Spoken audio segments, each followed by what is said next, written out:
Olá, ouvintes e leitores, sejam bem-vindos à nossa leitura bíblica comentada. Eu sou o Thiago André Monteiro, vulgo Tan. Estou aqui, como sempre, com a Carol Simão e com o Thiago Moreira, pra gente retomar depois de um longo período de férias pra vocês, pra nós não, porque estamos gravando isso ainda no final de 2025, né? Mas hoje é dia da gente conversar sobre Levítico capítulo 6. Bom dia, tudo bem com vocês? Bom dia, tudo bem? Eu vou dar um recado pra Carol do futuro, vai passar. Já sabe, já. Já. Bom dia, pessoal. Bom retornar aqui com Levítico capítulo 6 e eu acho que vai ser bom retornar para você que tá ouvindo agora já em 2026, né? Esse episódio. Fazer uma breve revisão, porque esse capítulo vai ser propício para isso, né? Nós vamos voltar a falar de algumas ofertas que já foram mencionadas, com alguns detalhes adicionais que vão nos ajudar a entender um pouquinho melhor. É isso. Bom, espero que vocês tenham passado um bom ano novo. Eu espero que a Carol do futuro esteja rindo desse comentário que ela fez agora, falando, não, tá fácil. É, terceiro, né? É. Já dá pra pedir música no Fantástico, hein, Carol? Pois é. A dúvida é se você já tá planejando o quarto ou não. Eu estou planejando... Não. Ai, ai. Uma vida que segue, é isso aí. Vamos enchendo a aljava. Já falei isso aí outras vezes. É, ele fala isso, pessoal, Pros mas outros, só né? eu tô enchendo aqui, né? Não, que isso. Eu não fiz vasectomia. Eu tô inteirão aqui. Ê, Renata! E você, Thiago, parou de vez? Eu também não fiz não, mas minha esposa queria que eu fizesse, Eu mas também queria. a gente não tem planos, a não ser que o Senhor mudar nossos planos. É porque a gente sabe que na Bíblia fala que a gente traça os nossos planos, mas o que manda é o plano do Senhor, né? Exatamente. Ai, será que o Tan do futuro vai chorar dessas risadas aqui em algum momento? Não, se Deus mandar um filho pra gente, vai ser uma bênção como foi os outros dois, é. Amém. Filho é sempre bênção. Sem A dúvida. gente dá um jeito. Só não pode ser outros dois, no meu caso, né? Gêmeos de pensou? novo, assim, aí é muita coisa, né? Minha mãe tinha um casal de amigos.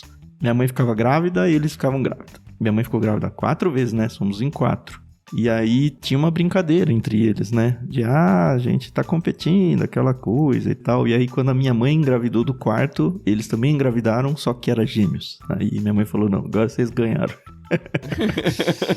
Desisto. Enfim, já estamos perdendo muito tempo aí com bobagem. Aliás, antes da gente entrar no episódio, temos um áudio de um ouvinte que trouxe os créditos do programa. Vamos ouvi-lo.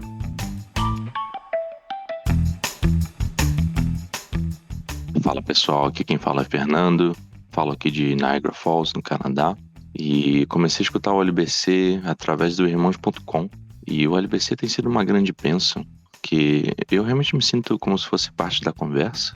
É uma conversa muito gostosa de escutar, porque além de ser sobre a palavra de Deus, é uma conversa sincera e leve, onde os participantes trazem suas dúvidas, que são reais, né? É muito gostoso de ver que ninguém foge às perguntas difíceis. E a forma leve como os temas são abordados, acho que é um grande testemunho, né? No mundo que acha que a Bíblia é difícil ou que trazem interpretações tão tortas para a Bíblia às vezes, né?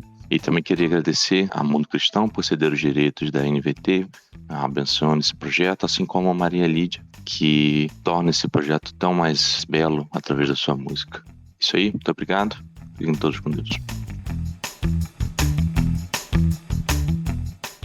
E se você quiser mandar o seu áudio pra gente, vai ser muito legal. Eu gosto muito quando as pessoas mandam áudio pra gente, não só porque eu tenho a oportunidade de colocar a voz de um ouvinte aqui, mas porque a gente percebe o engajamento de vocês como ouvintes, não só aquela coisa passiva de ouvir o episódio, mas de se sentir parte do projeto também, né? Então fica aí o meu incentivo para você mandar, seja via Telegram, via Discord, via Instagram, ou do jeito que você conseguir, mandar o seu áudio dizendo seu nome, dizendo de onde você é, dando os créditos para Mundo Cristão, dando os créditos para Maria Lídia e dizendo um pouquinho também sobre o que o LBC significa na sua vida. Vai ser muito bom receber esses áudios. Aí a gente vai recebendo e colocando no programa conforme eles forem chegando. O episódio de hoje a gente vai dividir em 2 blocos. A gente tem um primeiro bloco mais curtinho, até o verso 7, quem vai fazer a leitura é a Carol. e a partir do 8 eu vou fazer a leitura até o versículo final.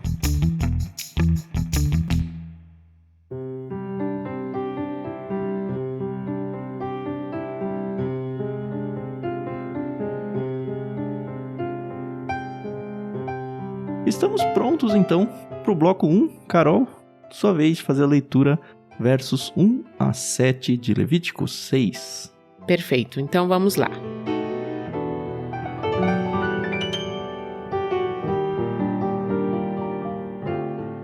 Então o Senhor disse a Moisés: quando alguém pecar, enganando seu próximo, também estará cometendo um delito contra o Senhor. Se esse alguém for desonesto no negócio que envolve depósito como garantia, ou roubar, ou praticar extorsão, ou encontrar um objeto e negar que o encontrou, ou mentir depois de jurar dizer a verdade a respeito desse pecado, ou alguma prática semelhante, será culpado pelo pecado que cometeu. Devolverá o que roubou, ou o valor que extorquiu, ou o depósito feito como garantia, ou o objeto perdido que encontrou, ou qualquer coisa que tenha obtido num juramento falso. Fará restituição pagando a pessoa prejudicada o total, com um acréscimo de 1/5 do valor. No mesmo dia, apresentará uma oferta pela culpa. Como oferta pela culpa para o Senhor, trará ao sacerdote um carneiro sem defeito do próprio rebanho, devidamente avaliado. Desse modo, o sacerdote fará expiação pela pessoa diante do Senhor, e ela será perdoada de qualquer desses pecados que tenha cometido.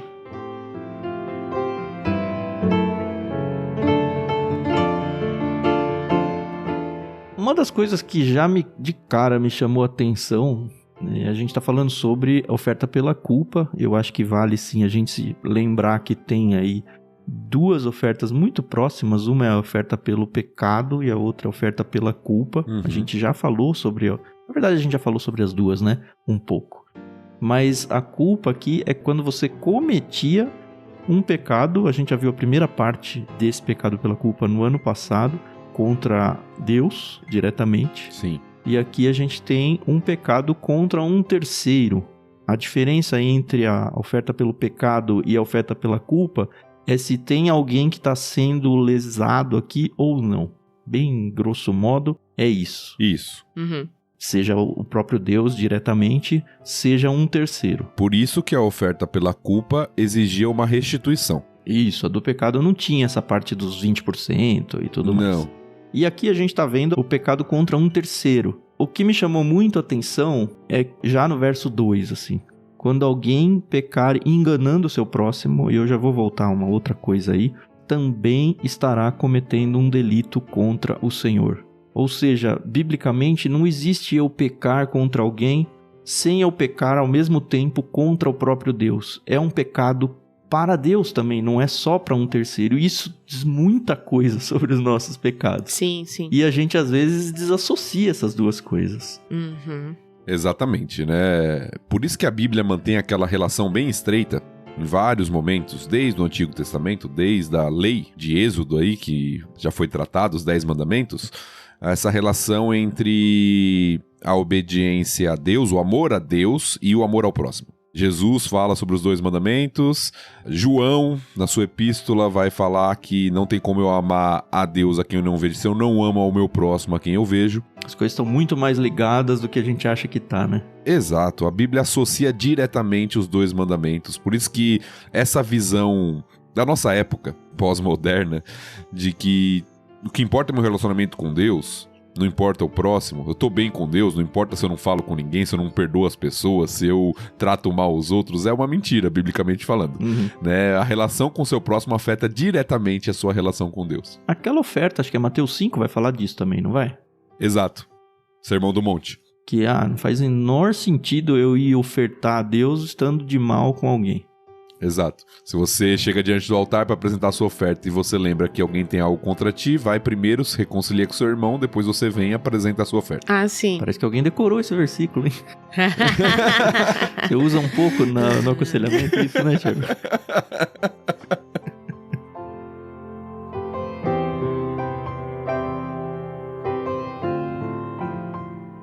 É interessante dentro disso que o Tan falou, porque a gente tinha visto no último episódio do ano passado, né? A primeira parte dessa oferta pela culpa, que era para ofensas contra o Senhor, que envolvia o próprio sacerdócio, o tabernáculo, questões religiosas, cultuais, vamos colocar assim, né? E agora, a mesma oferta também é feita para quando há um pecado contra alguém diretamente. E, como o Tan falou, isso vai exigir restituição e isso vai demonstrar que o pecado também traz culpa, o nome da oferta, né? E exige ser tratado e restituído na relação com o próximo, tirando essa visão de que, não, é só eu e Deus, né? Sim. Exatamente. Então, além da pessoa ter que confessar, ter que devolver o a mais, né? Seja do que... enfim, aconteceu, ainda tem que fazer o sacrifício, né? Então... ele tem que resolver a parada com as duas partes ofendidas, né? Sim, sim. Deus e a pessoa para quem ela ofendeu.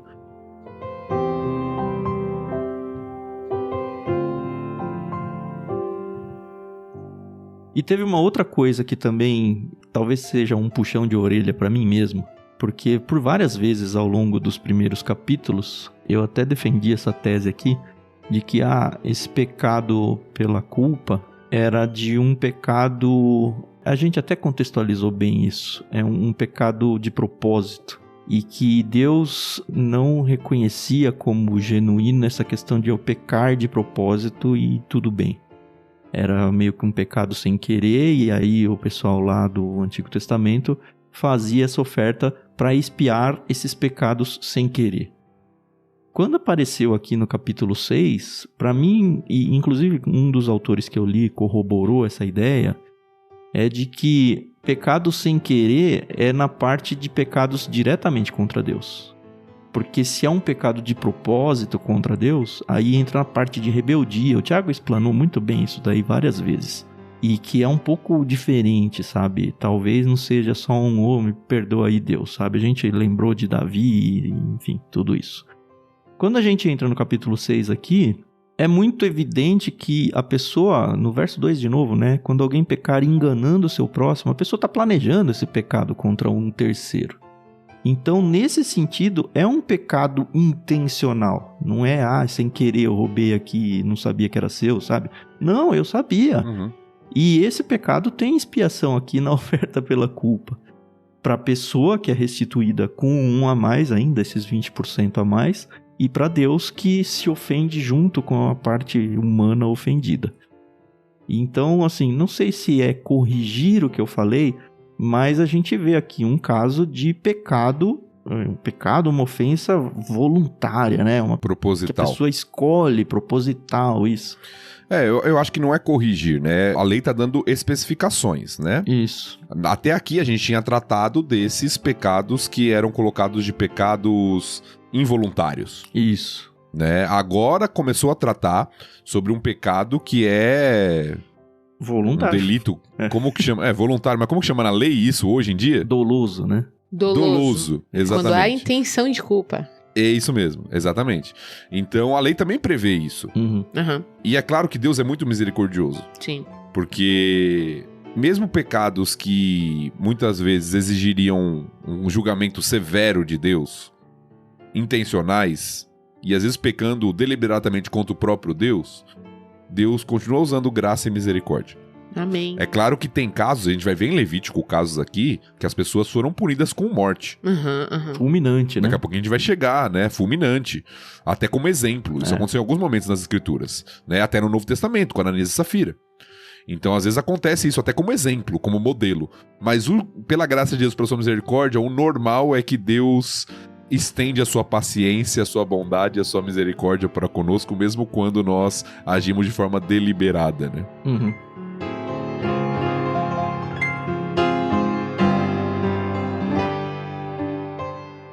Eu queria saber muito, eu sei que esse é um texto do Antigo Testamento e que algumas pessoas têm aquela visão de que, não, é Antigo Testamento, então depois que veio a graça, a lei mudou, tá. Mas como é que a gente pode aplicar esse texto aos dias de hoje? No sentido de pequei contra um irmão, pequei, enfim, roubei, enfim, usa aí o exemplo como vocês acharem melhor. Devo? Não sei, é complicado, né? Devo ir lá confessar uma coisa? Como é que faz? Confessar pra quem você tá perguntando, Carol? Sei lá, tipo... Pra pessoa ofendida ou pra um terceiro, pro pastor, sei lá. Obviamente que se você pecar contra alguém, você tem que ir lá falar com a pessoa, né? Mas às vezes você pecou e a pessoa não sabe que você pecou. Ué, a opção é qual? Não fala nada? Não, pelo amor de Deus, a gente tem que confessar, né? Exatamente porque... Sei lá, porque tem... Ai, gente... Cabeça de grávida, entendeu? Carol, a Bíblia não fala de uma forma só de tratar problemas de relacionamento. Uhum. Eu dei um módulo recentemente lá no Logos, no curso de mestrado lá, sobre resolução de conflitos. Certo. E a Bíblia fala sobre várias formas de lidar. Tanto de quem sofreu ofensa, quanto de quem ofendeu. Uhum. Por exemplo, quem sofreu ofensa? Às vezes ele sofreu uma ofensa e ele pode simplesmente cobrir a ofensa com amor. Certo. Ou seja, a pessoa pecou contra mim, mas não é algo que tá incomodando meu coração, não é algo que eu tenho que tratar, não é algo que... Eu simplesmente perdoo. E vida que segue. Isso a no parte meu ofendida, coração. né? Você disse. Isso, a parte que foi ofendida. Eu simplesmente perdoo no meu coração. Agora, se aquilo é algo que me incomoda, tô guardando amargura, aí eu preciso tratar. Uhum. Aí entra o princípio, se seu irmão fez algo contra ti, você vai lá, entre ti e ele só. Uhum. Né? Você vai lá e confronta com amor, você vai lá e exorta em amor e resolve o problema, reconcilia, tá? Isso da parte ofendida. Agora, da parte que ofendeu, qual é o princípio bíblico? Se eu sei, porque pode ser o pecado oculto, né? Oculto pra si mesmo, você diz, né? Não que... Isso, que eu nem sei que eu fiz. Isso. Eu sou uma pessoa muito distraída, né? Isso acontece comigo algumas vezes. Sim. Às vezes eu passo por alguém na igreja e não cumprimento. Às vezes as pessoas ficam ofendidas. Mas não é que eu fiz deliberadamente. Eu tava pensando em outra coisa. Eu tava correndo com o culto. E eu não... Simplesmente passei. Mas se é algo que eu sei e que tá me incomodando, que eu fiz deliberadamente, pequei, que eu tenho a consciência que eu pequei, eu entendo que eu tenho que confessar a Deus e confessar ao meu próximo. Né? Eu vou lá e falo, olha, eu agi assim com você, eu peço perdão, me perdoe, eu queria. E às vezes que... é oculto até pra pessoa que foi ofendida, né? Que nem percebi. Exato. Não, mas eu acho que aí tem muito papel do Espírito Santo de incomodar. Sim. Principalmente a pessoa que ofendeu. Ele fala, olha, tem algo que não tá bom. Você precisa se corrigir. Agora, essa questão, e meio que respondendo também a questão da Carol, a gente tem aqui no Antigo Testamento, pequei, vamos dizer, eu pequei contra o Tiago. E nós somos da época do Antigo Testamento. Eu tenho que ir lá pedir perdão pro Tiago, eu tenho que restituir ele. Tem muita gente que hoje em dia não tá nem aí pra restituição. Ah, já pedi desculpa, tudo bem. Não. Você tem que restituir a mais ainda naquele contexto, né? Eu acho que seria um bom princípio pros dias de hoje também. Porque, enfim, a pessoa foi lesionada. E ela tinha que ir ao sacerdote. Não existe mais nos dias de hoje esse papel. Nós somos sacerdotes, sabe? Uhum. Eu acho que é um salto grande demais e até, num certo sentido, antibíblico você falar, você tem que ir diante do seu líder, diante do pastor, diante do diácono, seja lá quem for, para se expor e expor a situação. Por quê? Você já foi diante da pessoa e você, como sacerdote que já foi diante de Deus também. Então, assim... Até usando o paralelo com o Antigo Testamento, tá resolvido já aí. Óbvio que cada pecado vai ter desdobramentos e às vezes tem que envolver a igreja e tudo mais. Mas via de regra é isso aí, não é? Sim, eu brinco com o pessoal na igreja. Quando alguém vem falar assim, pastor, eu preciso confessar algo. Eu falei, gabinete não é confessionário, né? É contra mim, né? Você pode perguntar isso aí, beleza? Às vezes a pessoa pode pedir uma ajuda. Pastor, tô com um problema de relacionamento aqui, o pastor pode me ajudar? Ela nem sabe o que fazer, né? O que eu faço? Exato, ela não sabe o que fazer. Mas não tem esse negócio de confessar pro pastor como se o pastor fosse o intermediário. Não, o intermediário é Cristo. Né? Cristo é o nosso sumo sacerdote. Né? A figura do sacerdote é cumprida em Cristo, não é no pastor no Novo Testamento. O pastor ele tem outra função, que é realmente de pregar a palavra, de conduzir o povo de Deus, de pastorear o rebanho. Então essa distinção feita pro TAM é importante, é interessante da gente ter em mente isso, né? Não temos intermediários humanos. Mas isso não nos livra da responsabilidade de lidar com os relacionamentos. A Bíblia fala muito disso. Isso. O pecado comum hoje em dia é eu fiz algo contra alguém e eu não falo nada, e eu não trato, eu não perdoo, eu não reconcilio, até porque hoje em dia tem muita igreja, então se eu tenho um problema com alguém numa igreja eu mudo pra outra. As pessoas vão colocando subterfúgios ali, né, que não tratam o problema. E biblicamente a gente tem que tratar. A Bíblia fala de reconciliação, né, só que isso envolve quebra de orgulho e é difícil. Né? O principal problema na questão do perdão e da reconciliação é o orgulho. Porque eu não quero admitir que eu tô errado, eu não quero admitir que eu pequei, eu não quero admitir, olha, falar, me perdoa. E as pessoas não aprendem a se relacionar por causa disso. Isso se dá na igreja, se dá nos relacionamentos hoje. Né? Eu tenho um relacionamento, houve algo que teve uma ferida lá, em vez de eu tratar, eu descarto, vou pra outro relacionamento. Sim, sim. Não apenas casamento eu tô falando de relacionamentos em geral. Então, a nossa sociedade, a nossa cultura, inclusive cristã, aprendeu a não tratar dos problemas. E isso nunca leva à unidade e à paz e o amor que a Bíblia fala. E a coisa vai se acumulando, uma coisa em cima da outra, e fica impraticável qualquer tipo de comunhão. Exato. E a Bíblia é bem realista. Ela prevê a necessidade do perdão nos relacionamentos. Nós vamos ferir uns aos outros. Às vezes as pessoas falam assim, não, eu vou sair dessa igreja porque eu fui ferido aqui. Você vai ser ferido em qualquer lugar que você for. Exato. Isso vai acontecer e você vai ferir também, em qualquer lugar que você for. Porque nós somos pecadores e relacionamentos são assim. Nós temos que aprender a perdoar, tolerar, amar e viver junto. Mas agora também tá aquela modinha de, não, então eu vou ficar em casa, vou assistir o culto pela TV, que aí não tem problema. Aí não tem comunhão, né? Exato. Aí não é igreja, né? Não é corpo. Não é, então. É um corpo onde você tem um pedaço do corpo em cada lugar do mundo. É a tentativa de fazer o relacionamento com Deus sem o próximo. Não existe. É o que a gente Não falou, dá, é inseparável, é. não tem como. Lembrei de uma vez, Carol, que você falou, você encontrou uma igreja perfeita, não vai pra lá que ela vai ser estragada por você, né? Exatamente. Deixa ela lá, pelo amor de Deus.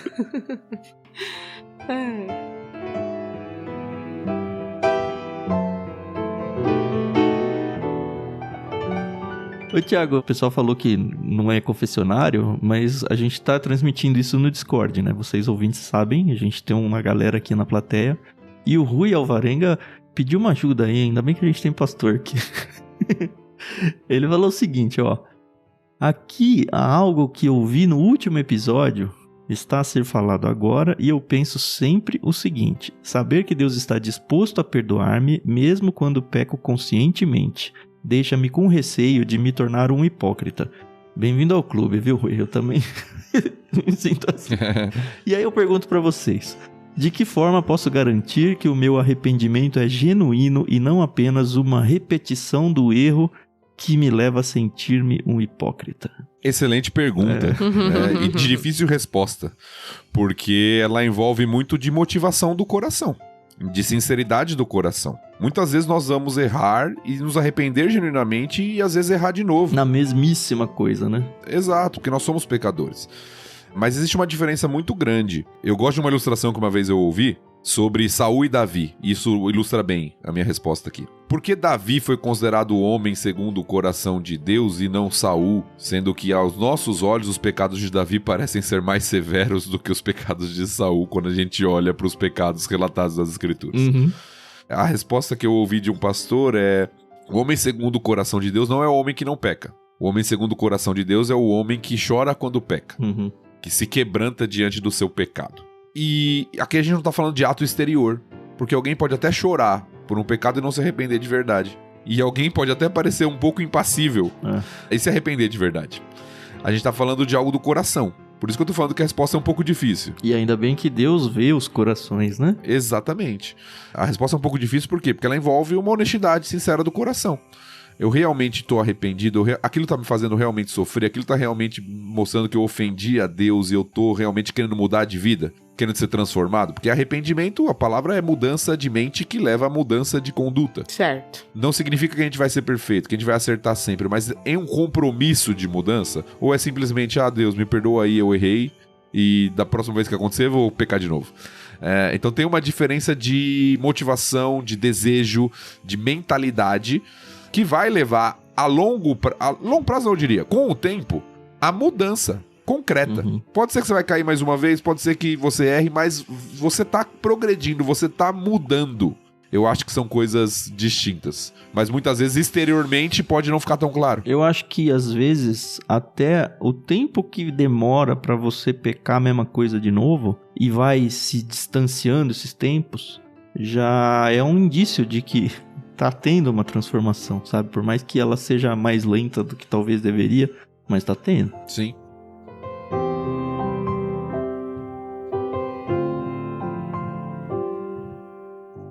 E uma outra questão também, já que a gente tá falando de relacionamentos, e a pergunta do Rui envolveu a questão da palavra hipocrisia, às vezes nós confundimos o termo hipocrisia também. Porque tem gente que fala assim, eu não vou na igreja hoje porque eu não tô com vontade, se eu for eu vou ser um hipócrita. E hipocrisia não é isso. As pessoas confundem. Às vezes você não tá com vontade de fazer, mesmo você vai fazer e forçar o seu coração, forçar seu ego, matar o seu eu pra fazer. Isso não é hipocrisia. Isso é lutar contra o pecado. Isso é lutar pra fazer o que é certo. Sim. Hipocrisia é você, por exemplo, falar que ama algo quando você não ama. Aí você tá sendo hipócrita, você tá fingindo, você tá fazendo uma máscara. A palavra tem a ideia até do teatro, né? A hipocrisia. Então, você tá fingindo ser algo, você tá... Agora, quando você tá matando o seu eu, o seu desejo pra fazer o que é certo, isso não é hipocrisia. As pessoas, às vezes, entendem o termo, inclusive, errado, né? Só um adendo aí pra ajudar. É verdade.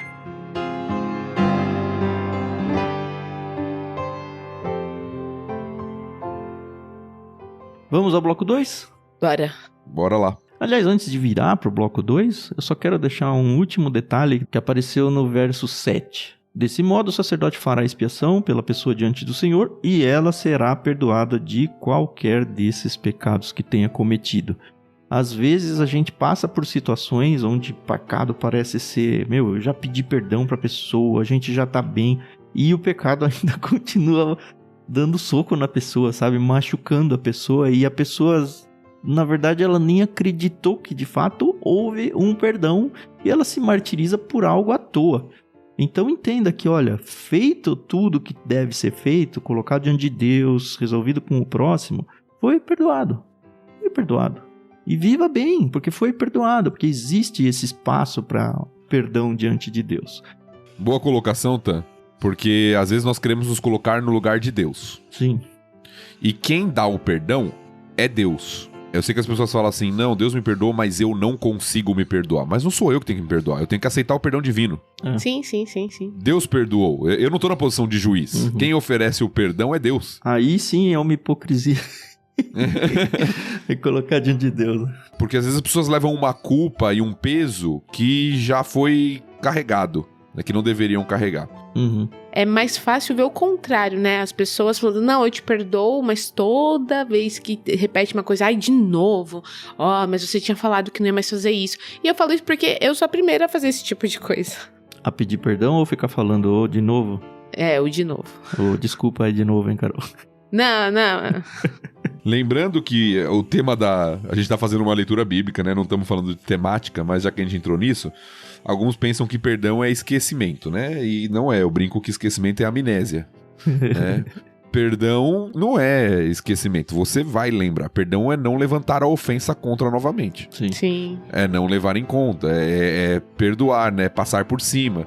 Então as pessoas pensam, perdoar é esquecer. Eu não perdoei ainda porque eu não esqueci. Não, você não vai esquecer provavelmente. Certas coisas não vão ser esquecidas. Mas elas podem ser lidadas de uma forma que não vai... Consequências do pecado. Sim. Que não vai guardar amargura. Se eu posso perder uma perna por fazer uma coisa errada, minha perna não vai crescer de novo, sabe? Exato. Tem a ver com isso, né? Outra observação que eu ia fazer antes da gente virar, que a gente falou da restituição. Então o texto fala de roubar alguém, o texto fala de algumas coisas que são possíveis restituir. Mas tem coisas que não são, a gente tem que saber disso também. Então, por exemplo, se eu roubei alguém, além de pedir perdão, eu tenho que devolver o dinheiro. Mas às vezes eu fiz algo que não tem como restituir, entende? Então, às vezes, eu fiz uma ofensa contra a pessoa. Eu posso até me retratar publicamente, mas eu não consigo voltar atrás daquilo. Né? Então, restituição se dá em alguns casos. Em outros casos, é pedir perdão, né? E talvez fazer uma retratação em algum momento. Só contar com a graça de Deus, né? Exato. Tinha uma ilustração que meu pai falava sempre quando a gente era criança, né? Você ofender alguém é a mesma coisa que você escrever num pedaço de papel, subir na montanha, picotar ele e jogar pro alto. Os pedaços vão voar. Você desdizer aquilo que você falou de mal pra alguém é você ir atrás de cada um desses pedacinhos, e não dá. É impossível. Já tá dito ali, sabe? Uhum. Aí tem a retratação, tem tudo, mas tem coisas más que a gente faz que de fato vai trazer consequências. Consequências pra sempre. E vida que segue. Nós somos pecadores e contamos com a graça e misericórdia do Senhor sempre. Amém.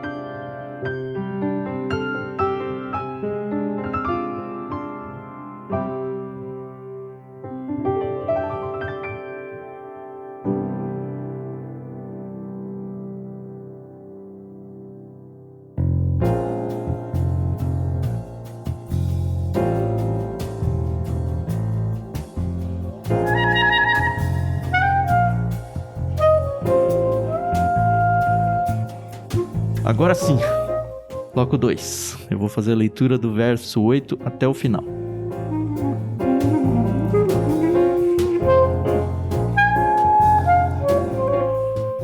Então o Senhor disse a Moisés: dê a Arão e a seus filhos as seguintes instruções para os holocaustos. Os holocaustos serão deixados sobre o altar até a manhã seguinte, e o fogo sobre o altar será mantido aceso a noite toda. Pela manhã, depois que o sacerdote de serviço tiver vestido suas roupas oficiais de linho e as roupas de baixo, também de linho, limpará as cinzas do holocausto e as colocará ao lado do altar. Em seguida, removerá as roupas de linho, vestirá suas roupas habituais e levará as cinzas para fora do acampamento até um lugar cerimonialmente puro. Enquanto isso, o fogo do altar será mantido aceso, nunca deverá se apagar. A cada manhã, o sacerdote acrescentará mais lenha ao fogo, arrumará sobre ele o holocausto e queimará nele a gordura das ofertas de paz. Lembrem-se de que o fogo deverá ser mantido aceso no altar o tempo todo, nunca deverá se apagar. Estas são as instruções para as ofertas de cereal. Os filhos de Arão apresentarão essa oferta ao Senhor diante do altar. O sacerdote de serviço pegará da oferta de cereal um punhado de farinha da melhor qualidade, umedecida com azeite, junto com todo o incenso, e queimará essa porção memorial no altar como aroma agradável ao Senhor. Arão e seus filhos poderão comer o restante da farinha, mas deverão assá-la sem fermento e comê-la num lugar sagrado dentro do pátio da tenda do encontro. Lembrem-se de que essa oferta nunca deverá ser preparada com fermento. Eu a dei aos sacerdotes como porção das ofertas especiais apresentadas a mim. É santíssima, como a oferta pelo pecado e a oferta pela culpa. Todos os homens descendentes de Arão poderão comer das ofertas especiais apresentadas ao Senhor. É seu direito permanente de geração em geração. Qualquer pessoa ou objeto que tocar nessas ofertas se tornará santo. Então o Senhor disse a Moisés: no dia em que Arão e seus filhos forem ungidos, apresentarão ao Senhor a oferta padrão de cereal de 2 litros de farinha da melhor qualidade, metade pela manhã e metade à tarde. Misture-a cuidadosamente com azeite e cozinhe-a numa assadeira. Corte em fatias a oferta de cereal e apresente-a como aroma agradável ao Senhor. A cada geração, o sacerdote ungido que suceder a Arão preparará essa mesma oferta. Ela pertence ao Senhor e será totalmente queimada. Essa é uma lei permanente. Todas as ofertas de cereal do sacerdote serão totalmente queimadas. Nenhuma parte poderá ser consumida como alimento. O Senhor também disse a Moisés: dê a Arão e a seus filhos as seguintes instruções para a oferta pelo pecado. O animal apresentado como oferta pelo pecado é oferta santíssima e será morto diante do Senhor, onde são mortos os animais para os holocaustos. O sacerdote que apresentar o sacrifício como oferta pelo pecado comerá sua porção num lugar sagrado dentro do pátio da tenda do encontro. Qualquer pessoa ou objeto que tocar a carne do sacrifício se tornará santo. Se o sangue do sacrifício respingar na roupa de alguém, a peça manchada será lavada num lugar sagrado. Se for usada uma panela de barro para cozinhar a carne do sacrifício, terá de ser quebrada em seguida. Se for usada uma panela de bronze, terá de ser esfregada e bem enxaguada com água. Qualquer homem da família dos sacerdotes poderá comer dessa oferta. É oferta santíssima. Mas a oferta pelo pecado não poderá ser comida se o sangue for levado à tenda do encontro como oferta para fazer expiação no lugar santo. Nesse caso, será totalmente queimada no fogo.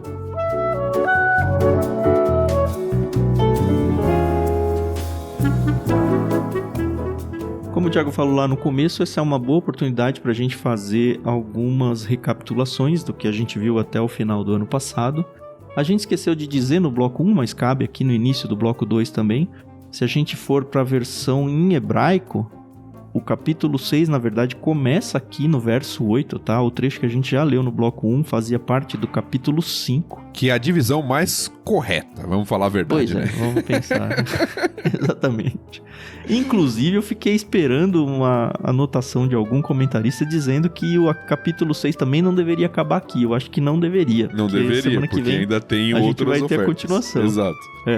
Mas vamos à recapitulação então, né? A gente tem aqui, começando em Holocaustos, do 8 até o 13. Depois a gente tem do 14 até o 23, ofertas de cereal. Eu não sei porque ele pula a oferta de paz, pensando na ordem que tinha acontecido antes. Mas ela vai aparecer no capítulo que vem, tá? Tem uma explicação por isso, depois eu vou falar. Legal. E aí ele vem para a oferta pelo pecado, que não é a oferta que a gente começou o capítulo de hoje. É a última oferta que a gente leu há 2 capítulos, né? O capítulo passado ainda não estava falando sobre isso. Não, tava uma parte dele. Ah, é verdade. E aí na semana que vem vai completar isso. Então, isso aqui me ajudou bastante, porque eu já compartilhei com vocês, né? Toda vez que eu ia ler Levítico, eu falava, cara, mas não acaba nunca. Tem oferta disso, oferta disso, oferta disso, oferta... E não é tanto assim. É que ela fica se repetindo, né? São 5. Exato. E aqui, por que repete? Porque lá nas primeiras partes, onde a gente já viu, era uma explicação mais geral para todo mundo. Pro povo, pros filhos de Israel. É, exatamente. Aqui é uma especificação mais voltada para os sacerdotes que iriam fazer o ofício dessas ofertas. E aí tem uns detalhes a mais das mesmas ofertas. Exatamente. Então nós temos 5 ofertas, né? Que nós vimos nos primeiros 5 capítulos, né? Terminando hoje com a 6ª oferta aí, que já tinha começado no capítulo 5, que é a oferta aí pela culpa. Então nós vimos o holocausto. E aí, só recapitulando, né? O holocausto era aquela oferta que era totalmente queimada. De oferta a Deus, né? Isso, a ideia de uma consagração total, né? Oferta totalmente Isso. queimada, né? Ao Senhor. Uhum. Que também tinha um aspecto expiatório, né? Mas tinha essa ideia de consagração total. Aí a gente viu oferta de cereais, que é recapitulada aqui também. E ela tem até uma especificação aqui, porque fala da oferta de cereais do povo e da oferta de cereais do sacerdote. Isso é novidade, né? Essa parte do sacerdote. Essa parte do sacerdote não tinha vindo antes. Uhum. E é só para consagração de um novo sacerdote. Não era algo rotineiro como era a oferta de cereal. Isso aqui, ó, vai ter um novo sacerdote. Inclusive, a impressão que me dá é que é o sumo sacerdote aqui, né? Ah, não. Arão e seus filhos forem ungidos. Isso. Sempre que você for ungir, se bem que não sei, né? Sempre que Arão e seus filhos forem ungidos, a apresentação da oferta de cereal 2 litros. Onde que tá essa parte aqui? Aqui, ó, no 22. A cada geração, o sacerdote ungido que suceder a Arão preparará essa mesma oferta. A gente já tinha mencionado Sim. em outro episódio que esse sacerdote ungido provavelmente significava Provavelmente o é o sumo sumo sacerdote. sacerdote. Então, Sim. assim, só tem um. A menos da época de Jesus, que, enfim, é outra história. Errada da parte deles, né? Mas a ideia é que, ó, quando vai suceder, tem que fazer isso daqui. E apesar de ser uma oferta de cereais, toda a cara de ser uma comida, né? Essa não pode comer de jeito nenhum, porque é uma consagração só pra Deus. Igual o holocausto. E não faria sentido, né? Vamos pensar assim, né? O sacerdote comia da oferta do povo. Ele vai comer da própria oferta dele, né? A oferta dele é totalmente queimada ao Senhor, Isso. né? É uma oferta que ele tá entregando ao Senhor. Então você tem a oferta de cereal, que é aquela oferta, geralmente, que era uma expressão de gratidão ao Senhor, do alimento da terra que o Senhor dá. Uhum. Então, se a primeira tinha ideia mais de consagração, a segunda tem a ideia mais de gratidão. Aí você tem a oferta pela paz, que aqui ela é mudada de lugar, como o Tan falou. Tem algumas sugestões do porquê isso. Ela não vai estar aqui nesse capítulo, vai estar no capítulo da semana que vem, né? No capítulo 7. Então, a oferta pacífica, ou oferta de paz, que tem a ideia de restauração do relacionamento com Deus, também tem um sentido expiatório, né? A paz entre Deus e o ofertante. Uhum. E as últimas duas que nós vimos, a oferta pelo pecado, que a gente viu semana não, né? A gente viu no ano passado, no último episódio. Uhum. A gente viu no último episódio essa oferta pelo pecado, que tinha a ideia aí também expiatória, né? Do pecado, também de purificação do pecado. Uhum. E a oferta pela culpa, que a gente terminou de ver hoje, que é aquela oferta que também é uma confissão de um pecado feito contra o Senhor ou contra o próximo e que geralmente exigia restituição. Então são 5 tipos de oferta que nós vimos, e agora neste capítulo, ou nessa parte do capítulo que nós lemos, elas vão ser recapituladas com instruções específicas para os sacerdotes. Legal. Porque elas tinham dado de forma geral para o povo, o que o povo tinha que fazer, o que o povo tinha que levar, o que o povo tinha que ofertar, e agora é uma instrução direta para os sacerdotes. Como você tem que oferecer o sacrifício? O que você tem que fazer? Então tem algumas nuances novas que aparecem nessa parte, que é uma orientação sacerdotal, para aquele que vai fazer o sacrifício que o povo levava.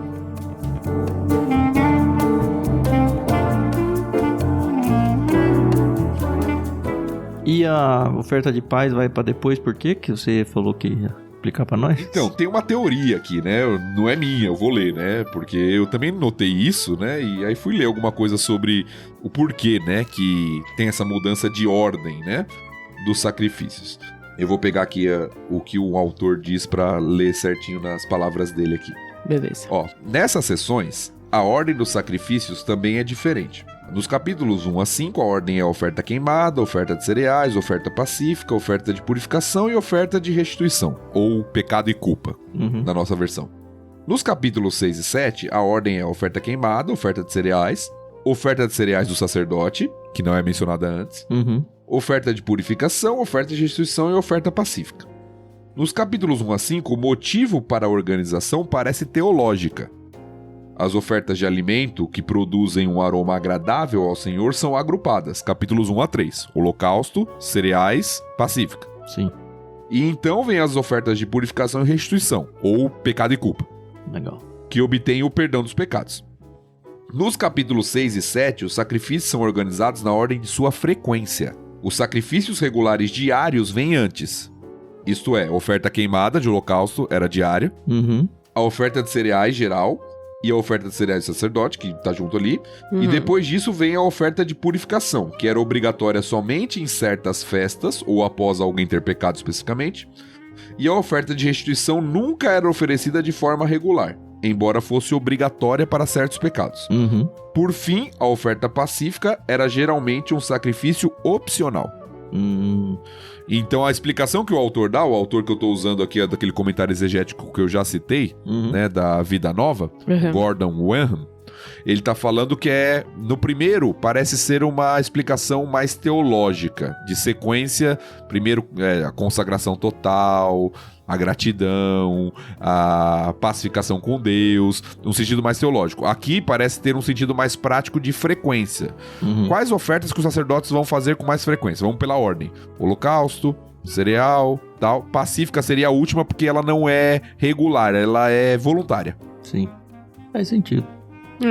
Mas acho que alguém só lidando com o que tá escrito, tentando achar uma explicação. Uma justificativa, exato, uma explicação. Mas assim, não é bíblica, a Bíblia explica é uma interpretação, isso, é uma teoria. É uma teoria de interpretação do porquê mudou a ordem. Interessante.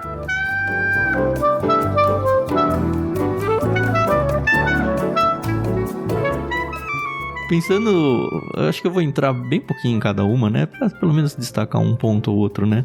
Nas instruções pro holocausto, a gente já sabia disso, né? Que o fogo não podia ser apagado. Mas aqui ele é muito enfatizado. Olha, o fogo tem que ser mantido aceso. Sim. É muito interessante a logística do sacerdote. Até essa questão de, olha, você vai fazer um serviço sacerdotal, você tem que se vestir com as roupas de linho. Você vai ter que, por causa desse serviço, ou parte desse serviço, sair desse ambiente santo, troca a roupa. Você não pode sair desse ambiente com sua vestimenta sacerdotal. Você vai ter que levar as cinzas lá fora. Primeiro tira sua roupa sacerdotal. Eu achei bonito, achei interessante esse zelo, sabe? Sim. Que Deus dá para os detalhes. E não só os detalhes, né? Mas a questão da consciência. É claro que Deus é onipresente, mas a questão da consciência de estar na presença de Deus e como isso é importante tem que ser distinto do comum. Eu me lembro de Moisés na sarça ardente que vem a voz e fala, ó, tira a sandália, você tá no lugar santo. Deus tem muito essas coisas assim. E a gente, às vezes, é muito relapso em relação a isso. Não que a gente, não, eu tenho na igreja, eu não posso... Mas, assim, é um ambiente que tem um respeito litúrgico que deve ser guardado, sabe? Claro. Eu acho que a gente pode, sim, preservar um pouco dos princípios dessa coisa em situações. O famoso, eu posso ir de terno na praia, mas eu não posso entrar no fórum de sunga, sabe? Pois é.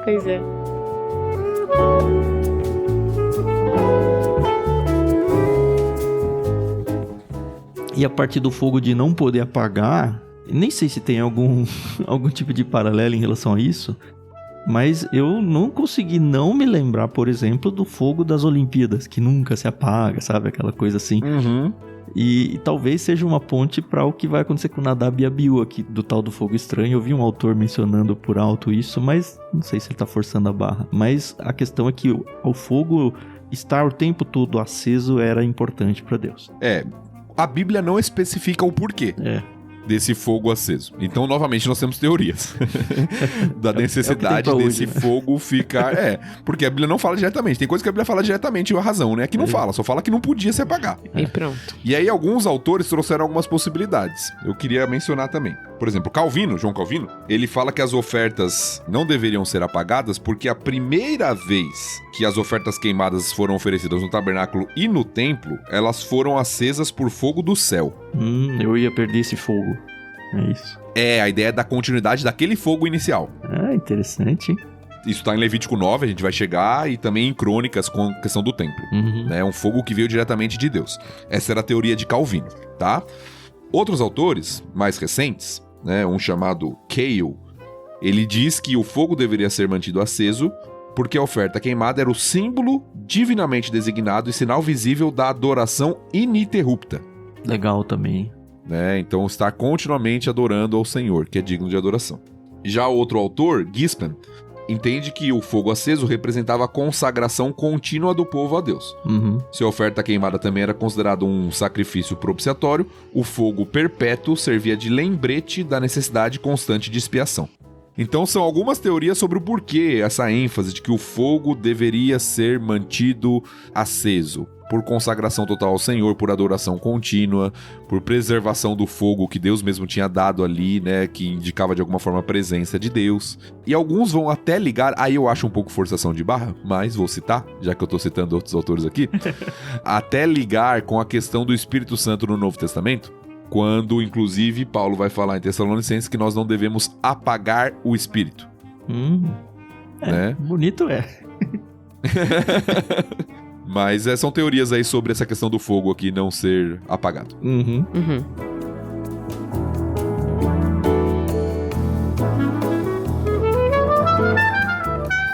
Bom, virando então para os cereais, a gente já falou bastante sobre isso, né? Os cereais podiam ser divididos entre os sacerdotes como parte do alimento deles. Lembra que eles não tinham terra, eles eram levitas, eles não tinham espaço para fazer suas plantações, então eles dependiam disso para o seu sustento. Mas a coisa que me chama bastante atenção aqui, e quase me passou batido, tá? No verso 18, olha, todos os homens descendentes de Arão poderão comer das ofertas especiais apresentadas ao Senhor. Não achei uma justificativa só porque os homens, não as mulheres, mas enfim. Porque o sacerdócio era só masculino. Não, mas é porque sendo o sustento dos levitas aqui, as mulheres comem o quê? Mas enfim, não achei. Não, mas eu acho que... Bom, não sei. Eu acho que ele tá falando especificamente do sacerdote, mas eu acho que isso se estendia à família, não tenho certeza. Né? Eu vi um autor falando que não se estendia, mas ele não conseguiu dar, ele inclusive revela, eu não consigo explicar o porquê, mas aquelas coisas que você falou agora há pouco, a Bíblia fala e não explica, né? Exato. Beleza. Mas o que eu queria destacar é o final aí, é seu direito permanente de geração em geração, qualquer pessoa ou objeto que tocar nessas ofertas se tornará santo. A princípio, a leitura mais normal é você imaginar, bom, esse negócio é tão santo que a santidade passa para aquela coisa. E isso vai ser repetido também num verso mais para baixo em outro versículo. Deixa eu ver se eu acho isso daqui fácil. No 27, qualquer pessoa ou objeto que tocar a carne do sacrifício se tornará santo. Mas tem uma notinha de rodapé na NVT que me trouxe uma pulga atrás da orelha, que ela diz o seguinte: se tornará santo ou deverá ser santo. No sentido de que não é que aquilo santifica porque encostou. É no sentido contrário. Olha, qualquer coisa que tocar, ela não podia ser impura, porque senão vai dar ruim, sabe?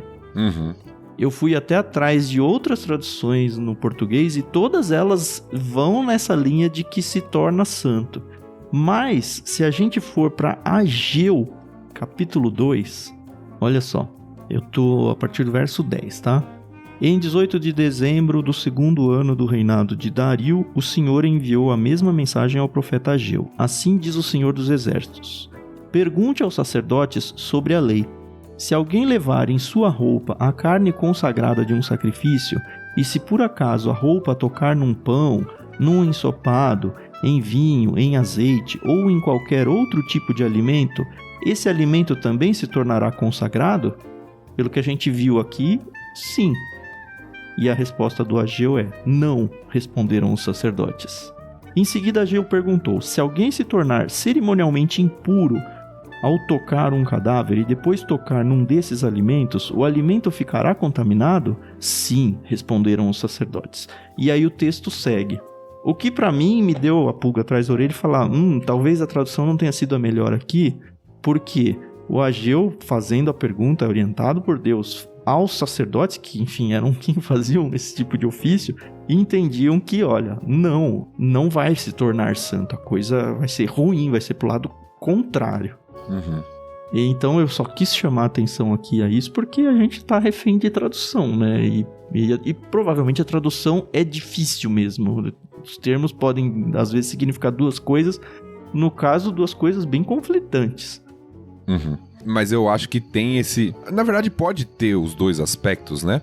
Mas eu acho que esse segundo aspecto do cuidado com aquilo que é santo é muito presente em Levítico. Como Isso. A gente vai ver, por exemplo, pessoas que morreram porque não cumpriram as ofertas como deveriam. Certo, é. É uma santidade consumidora. É, por isso que eu gosto mais da ideia de, olha, isso pra se tocar tem que ser santo antes. Não que ela Exato. vai ser santificada por causa desse toque. Uhum. Só um detalhe que, enfim, pros nossos dias, não sei se dá pra tirar grandes coisas, mas... Eu acho que a grande aplicação, se for esse o caso, e parece, eu também concordo que parece que é, grande aplicação é a necessidade de nós nos mantermos puros, zelosos no serviço ao Senhor. Não é algo que você faz com uma vida e um coração impuro. Sim. Né? De forma desleixada, né? Porque aí sim seria hipocrisia. Sim, sim. Eu acho que seria irreverência. Eu sempre uso essa palavra, é sempre no mau sentido, tá? É Sim. falta de reverência. Falta de reverência, sim. Isso.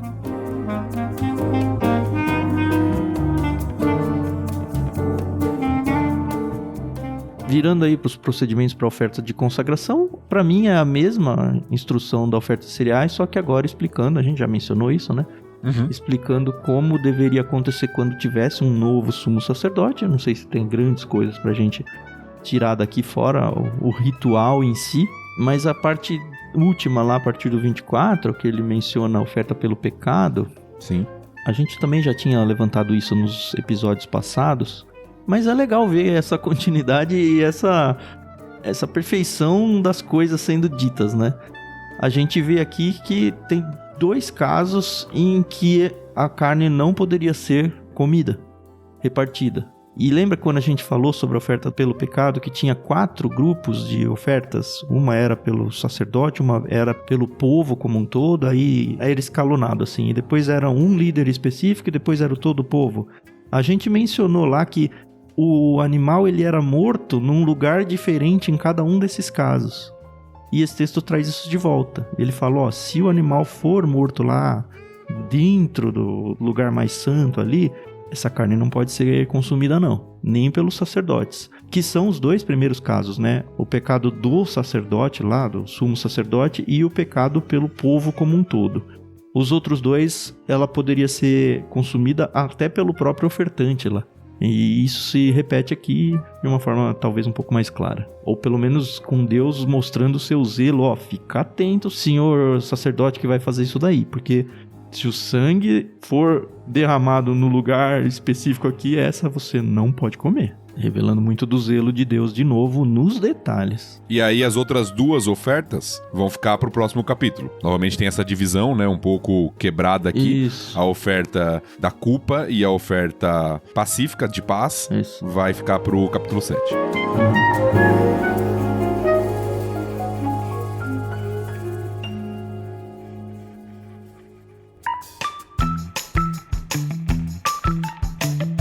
é isso. Algo mais para esse capítulo de hoje? Acho que é isso. Muito bem, então. Muito bom voltar a ler a Bíblia com vocês. Opa. Falo tanto pro Thiago e pra Carol, quanto pro pessoal que tá na plateia, quanto pro pessoal que tá ouvindo.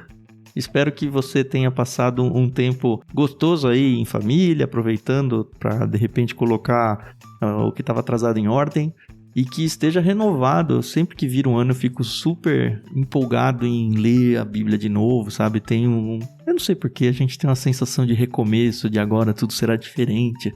Eu sei que a gente já tá falando um pouco distante do que foi janeiro, né? Mas ainda espero que tenha um resquício desse ânimo de início de ano e que você aproveite ele para seguir com a gente na leitura bíblica. A gente já está há alguns anos fazendo isso. A gente está num livro que não é dos livros mais fáceis, nem dos livros mais cativantes em relação às opções todas que a gente tem na Bíblia, mas a gente tira coisas muito gostosas e muito proveitosas para as nossas vidas, mesmo em textos que parecem mais duros, né? Então, recomendo que você continue com a gente, tá bom? E apresente pro seu amiguinho, né? E se você tá cansado de ouvir de oferta, uma luz de esperança pra você é que capítulo 7 é a última parte, pelo menos desse trecho de Levítico. Depois do capítulo 8 vai entrar um pouquinho de narrativa de novo. Saudades de narrativas, né? Mas também você não precisa ficar lendo a Bíblia só com a gente aqui, né? Você tem a Bíblia aí na sua mão, por favor, você pode né? ler outros livros, né? Pois é. Pode voltar em episódios de outros livros que a gente já gravou e tudo mais. Mas é isso, tô feliz por continuar nesse projeto. Eu sigo muito confiante de que ele vai longe e oro a Deus para que ele chegue ao fim um dia e, como Paulo, eu possa falar missão cumprida, sabe? Tá aqui, tá entregue, Deus usa do jeito que você quiser. Continuo orando muito e pedindo às pessoas que me perguntam: Tan, você pede oração pelo quê? Peço para que as pessoas encontrem o LBC e que esse projeto que a gente entrega aqui, eu entrego muito da minha vida produzindo e tudo mais, encontre vidas e faça diferença para o reino de Deus. Você, como ouvinte, pode fazer isso levando esse projeto a outras pessoas que não conhecem. Por que não, sabe, trazer para dentro da sua igreja, montar um grupo de estudo usando um capítulo por semana, ouvido por todo mundo, e vamos sentar e discutir. Enfim, as possibilidades são imensas. Faça isso, tá? Isso aí. Te encorajar a ser um embaixador aí do LBC. Isso. Compartilha aí no WhatsApp do seu grupo de igreja, no seu Instagram aí, para que mais pessoas conheçam e possam usufruir um pouquinho aí e aprender mais da palavra conosco. Então é isso. Semana que vem a gente volta, se Deus quiser. E até mais. Tchau, tchau. É isso aí, pessoal. Muito obrigada pela paciência, audiência. Mais um ano entrando aí com vocês, né? Então, tamo junto. Orem muito por nós, tá? Particularmente por mim, meus 3 filhos. Mas é isso. Esse é um projeto que a gente sempre fala. Vai levar não sei quantos anos. E tá indo aí, ó. De ano em ano já foram alguns. Então a gente se ouve no próximo episódio. Até mais. Valeu, pessoal. Muito bom estar com vocês novamente. Sempre bom aprender a palavra de Deus junto com os amigos. Um abraço a todos.